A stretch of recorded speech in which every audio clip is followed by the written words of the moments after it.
She began to complain of solitude. I filled the house with shells and conchas, with small sailboats. Then in her days of fury she shipwrecked, along with the others, laden with images, that each night left my forehead and sunk in her ferocious or gentle whirlwinds. How many little treasures were lost in that time. But my boats and the silent song of the shells were not enough. I had to install a colony of fish in the house.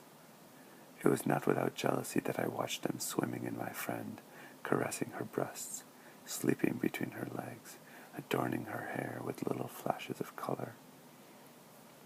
Among those fish, there were a few particularly repulsive and ferocious ones. Little tigers from the aquarium with large fixed eyes and jagged and bloodthirsty mouths. I don't know by what aberration my friend delighted in playing with them, shamelessly showing them a preference whose significance I preferred to ignore. She passed long hours confined with those horrible creatures. One day I couldn't stand it anymore. I flung open the door and threw myself on them. Agile and ghostly, they slipped between my hands while she laughed and pounded me until I fell. I thought I was drowning, and when I was purple and at the point of death, she deposited me on the bank and began to kiss me, saying, "I don't know what things." I felt very weak, fatigued, and humiliated, and at the same time, her voluptuousness made me close my eyes, because her voice was sweet and she spoke to me of the delicious death of the drowned. When I came to my senses, I began to fear and hate her. I had neglected my affairs. Now I began to visit friends and renew old and dear relations. I met an old girlfriend. Making her swear to keep my secret, I told her of my life with a wave. Nothing moves women as much as the possibility of saving a man. My redeemer employed all of her arts, but what could a woman, master of a limited number of souls and bodies, do, faced with my friend, who was always changing and always identical to herself in her incessant metamorphoses? Winter came. The sky turned gray. Fog fell on the city. A frozen drizzle rained. My friend screamed every night.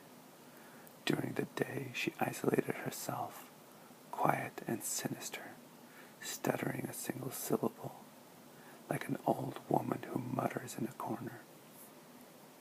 She became cold. To sleep with her was to shiver all night and to feel, little by little, the blood, bones, and thoughts freeze. She turned deep, impenetrable, restless. I left frequently, and my absences were more prolonged each time. She, in her corner, endlessly howled.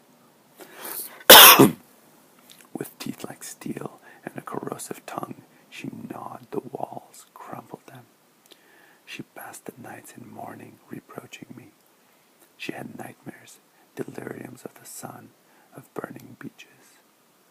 She dreamt of the pole, and of changing into a great block of ice, sailing beneath black skies on nights as long as months. She insulted me. She cursed and laughed, filled the house with guffaws and phantoms. She summoned blind, quick, and blunt monsters from the deep. Charged with electricity, she carbonized everything she touched. Full of acid, she dissolved whatever she brushed against. Her sweet arms became knotty cords that strangled me, and her body, greenish and elastic, was an implacable whip that lashed and lashed. I fled. The horrible fish laughed with her ferocious grins. There, in the mountains, among the tall pines and the precipices, I breathed the cold, thin air like a thought of freedom. I returned at the end of a month. I had decided.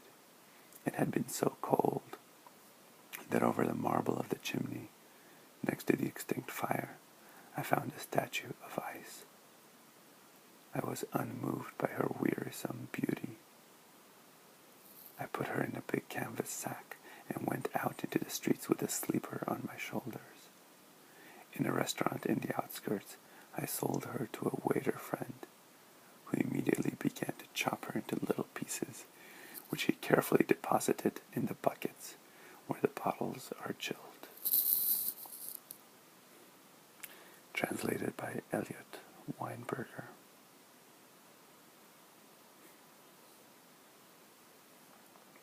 I like this story when I first read it.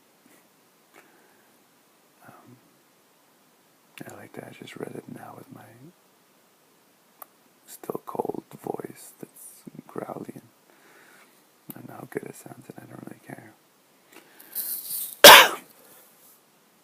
There's definitely some duende in this.